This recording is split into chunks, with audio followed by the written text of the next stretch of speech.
Everybody keeps asking the same question. Is Miami heading for a housing crash? And I get why people are asking. Prices are high. Insurance is expensive. Condos are sitting longer. Buyers are more cautious, as sellers are still trying to get yesterday's prices. But I don't think crash is the best word for what's happening in Miami. And what we're seeing may actually be more complicated. I'm Milton Andrade with Polaris Advisors at Compass. I've helped hundreds of families buy, sell, and relocate throughout Miami over the past 24 years. And in this video, I want to show you the signs that are quietly reshaping the Miami market right now. Not the headlines, not the panic. The real numbers behind what buyers and sellers are actually dealing with. Because Miami is not one market. It is many different markets happening at the same time. And understanding that difference can save you a lot of money. Miami is still one of the least affordable housing markets in the country. The median home price is around $635,000, while the median household income is about $80,000.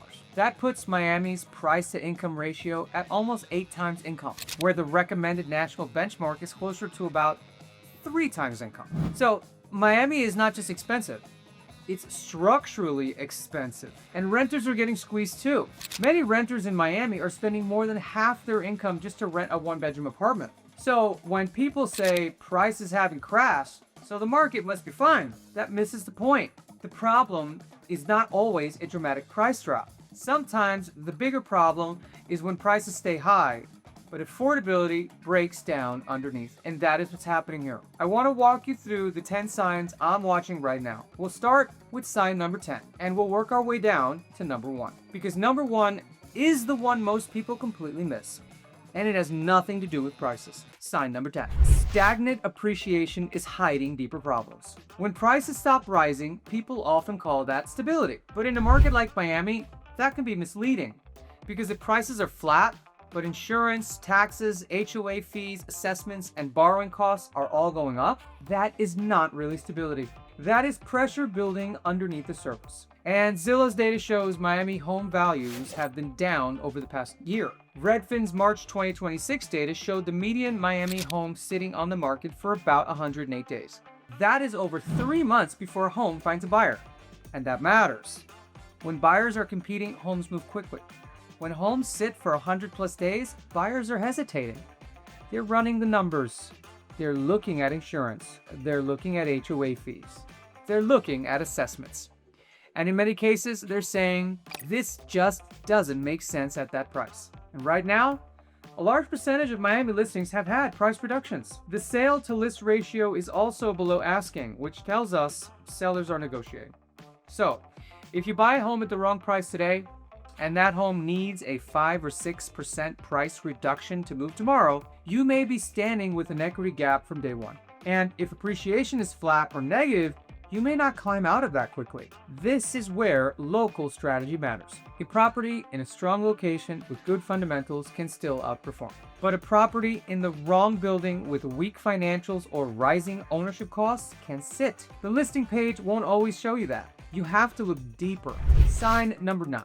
The gap between winning and losing neighborhoods is getting wider. 2 buyers can purchase in Miami on the exact same day, at the exact same price point, and they can have completely different outcomes. One buyer may end up in a location with strong demand, clean building financials, and long-term upside. The other may end up in a building where the buyer pool is shrinking, and that is the K-shaped market. Luxury pre-construction in Miami has continued to outperform well in certain corridors. International buyers, cash buyers, and high net worth relocators are still active. They're not buying based on the same monthly payment calculation as the average local buyer. They're buying scarcity.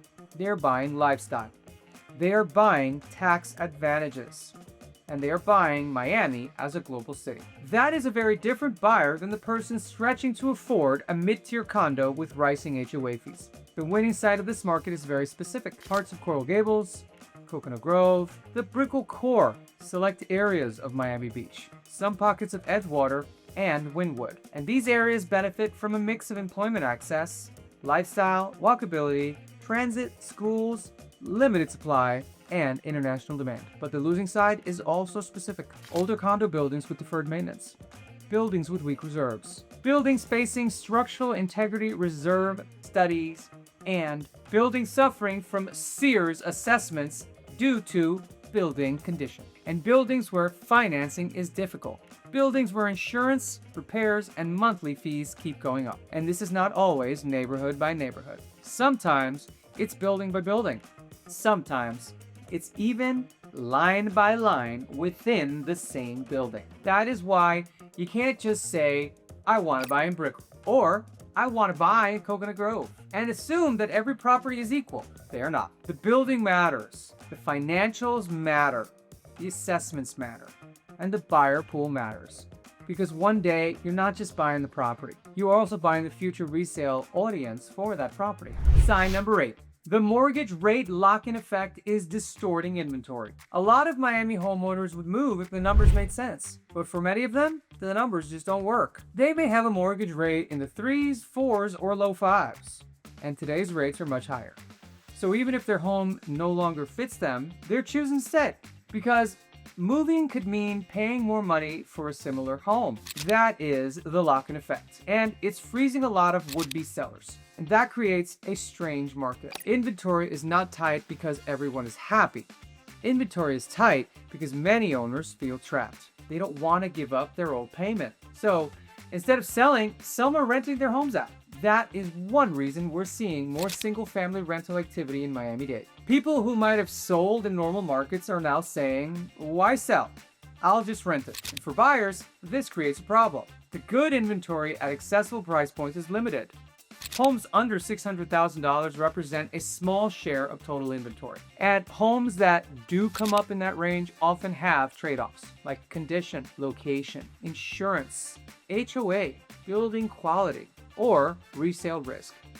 This is why you need to understand not just what is listed, but what is actually worth buying. Sometimes the best opportunity is not the cheapest property. It's the one with the cleanest long-term fundamentals. If you're thinking about relocating to Miami and want a clearer picture of what trade-offs look like, I put together a free Miami relocation guide. It walks through the neighborhoods, ownership costs, flood exposure, lifestyle differences, and the things buyers often overlook before moving here. You can download it using the link below. It's free, and it can help you avoid some very expensive surprises. Now, let's keep going. Sign number 7. First-time home buyers are being priced out. This is one of the biggest issues in Miami. The traditional first-time buyer is being pushed further and further out. Nationally, first-time home buyer share has dropped to historic lows. The typical first-time home buyer is now around 40 years old. And in Miami, the problem is even more intense because the median home price is high. Income has not kept pace. And the cost of ownership is much more than just a mortgage. You have taxes, insurance, and flood insurance in many areas, HOA fees, assessments, maintenance costs, and higher interest rates. So when someone says, I want to buy something affordable in Miami, the real question becomes, what does affordable actually mean after all the costs are included? To comfortably afford the median price home in Miami, many estimates suggest a household income well above what the median Miami household earns. That gap is pushing first-time home buyers out of the market. And this matters for everyone, not just first-time buyers.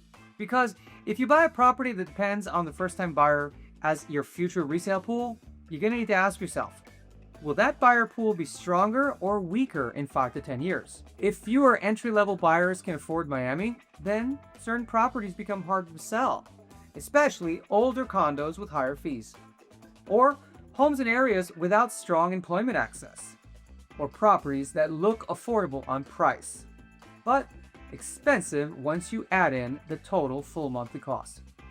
This is why I always tell clients, do not only think about whether you can buy the property, think about who will buy it from you later. Sign number 6. Infrastructure is creating real new winners. And the next decade of Miami appreciation is not going to be random. A lot of it is already being shaped by infrastructure. Transit, parks, corporate offices, walkability, redevelopment corridors, public investment, private investment. And these things matter because they create long-term demand. The Underline is one example. It's transforming land underneath the Metro Rail corridor from Brickell down toward Dadeland in a major urban trail and public space. That changes how people experience areas along that corridor. Coconut Grove and Douglas Road are also seeing major transit-oriented development. The Link at Douglas is one example of how residential, retail, office, and transit are being tied together. And that matters because buyers increasingly want convenience. They want access. They want less friction. They want to be near work, restaurants, parks, transit, and lifestyle. Miami's luxury development pipeline is also concentrated in specific areas like Brickell Key, Edgewater, Wynwood, the Design District, Miami Beach, Coconut Grove, Coral Gables, and that is not by accident. Capital follows demand, and demand follows infrastructure, employment, and lifestyle. If you buy in an area that is not benefiting from any of these forces, you need to understand what the growth driver is, because maybe it's value, maybe it's land, maybe it's schools, maybe it's future development. But you need a real reason, not just hope. Sign number 5. New construction is not solving the middle market problem. Here is something buyers need to understand. A lot of what is being built in Miami is not being built for the average local buyer. It is being built for luxury buyers, investors, international buyers, high-income relocators, and global capital. And that is why so many new condo projects where the real entry point is well above what most middle-income buyers can afford. It's because land is expensive, construction is expensive, labor is expensive, insurance is expensive, financing is expensive. So by the time the project is delivered, the numbers often only work at a luxury price point. That leaves the middle of the market with fewer new options. So what happens? Middle market buyers get pushed into older inventory, older single-family homes, older townhomes, older condos. And that can be fine, but only if you know what you're buying. A well-maintained older home in a strong neighborhood can be a great long-term move. A 1980s or 1990s home in the right location with good bones and proper updates may offer better value than chasing new construction you cannot comfortably afford. But an older condo with poor reserves, deferred maintenance, and rising fees can be a trap. The question is, does this property have strong fundamentals? Because in Miami, age alone does not tell the full story. Sign number 4. Corporate relocation is real, but it is much more targeted now. Miami's job growth is real, but it's not spread evenly across the entire county. The strongest employment anchors are concentrated in specific areas, like Brickell, Coral Gables, Wynwood, downtown Miami, and parts of the urban core. You have major financial firms, tech companies, private equity, international banking, and corporate offices expanding or establishing a larger presence here. JP Morgan Chase has expanded in Brickell. Amazon has expanded in Wynwood. Citadel has made a major move in Miami. Visa and MasterCard have significant operations in Coral Gables. This matters because jobs support housing demand. But here's the important part. The wave of dramatic new corporate arrivals has slowed compared to the post-2020 surge. The companies already here are expanding. The market is maturing. So now the employment story is more focused. It is less about every neighborhood benefiting equally, and more about specific corridors having stronger demand anchors. If you buy near those anchors, you may have a deeper future buyer and renter pool. And if you buy far outside those corridors, you need to know what else is supporting the demand. Is it schools? Is it land value? Is it lifestyle? Is it affordability? Is it a future infrastructure play? Just make sure there's a reason. Because Miami is growing is not a strategy. Sign number 3. Property tax shock is catching buyers off guard. This is one of the most common surprises I see with buyers moving to Florida. They look at the seller's current tax bill and assume that is what they're going to pay. But that is often wrong. Very, very wrong. In Florida, if a long-term owner has a homestead exemption, their assessed value may be capped by Save Our Homes. That cap can keep their assessed value much lower than the actual market value of the property. But when the property sells, that cap resets. The property is reassessed. And the new buyer can see a major increase in taxes the following year. So, if you're buying a home from someone who owned it for 20 years, do not use their current tax bill as your estimate. Run the numbers based on your purchase price. Look at the millage rate. Use the property appraiser's estimator. And Understand that your first full year of taxes may look very different from the seller's last one. This can be thousands of dollars per year, sometimes more, and it changes your real monthly payment. The property may look affordable at first. You may even qualify better for it until you add the corrected tax number. This is why I run projected taxes for my clients before they make an offer, not after inspection, not the week before closing, before they commit emotionally to the property, because the real cost of ownership is what matters, not just the sales price. And while we're on the subject, you also need to verify insurance, flood zone, HOA fees, reserves, assessments, inspection history, and building financials before moving forward. That is where the risk usually hides. Now, I know this video is talking a lot about places where buyers need to be careful, but that does not mean you should avoid Miami.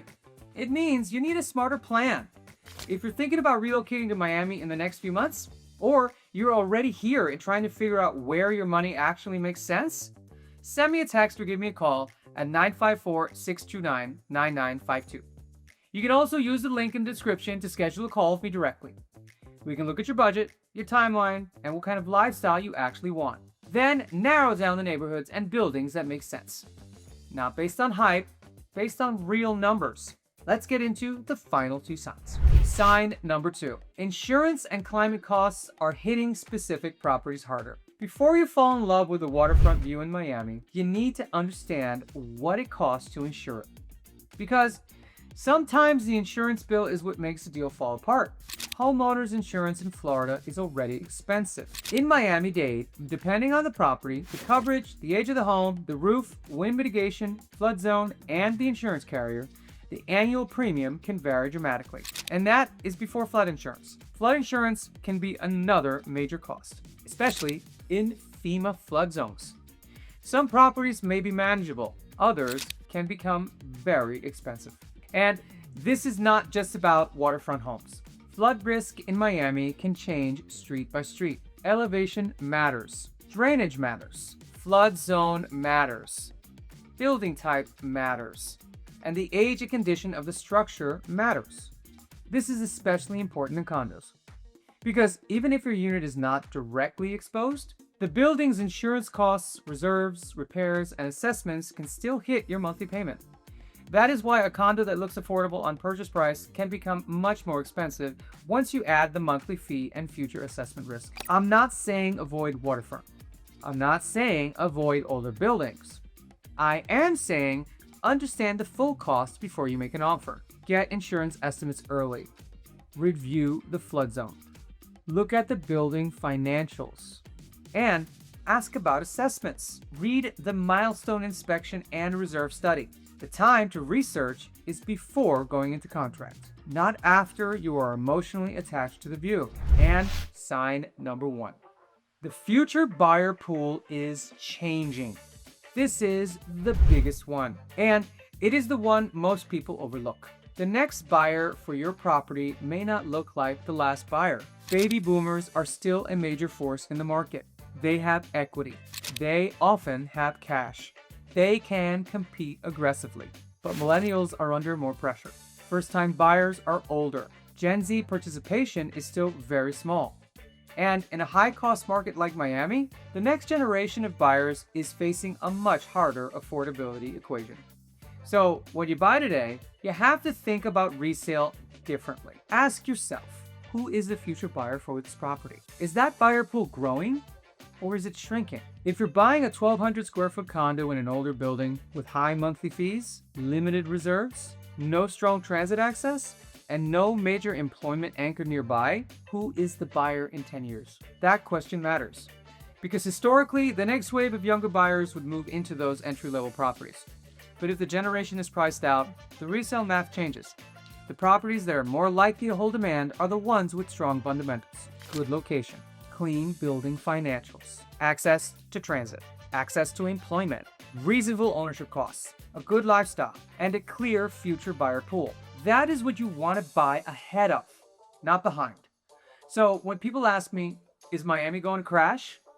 My answer is this: not all of Miami. And that is exactly the point. Some areas may keep performing. Some buildings may keep attracting strong buyers.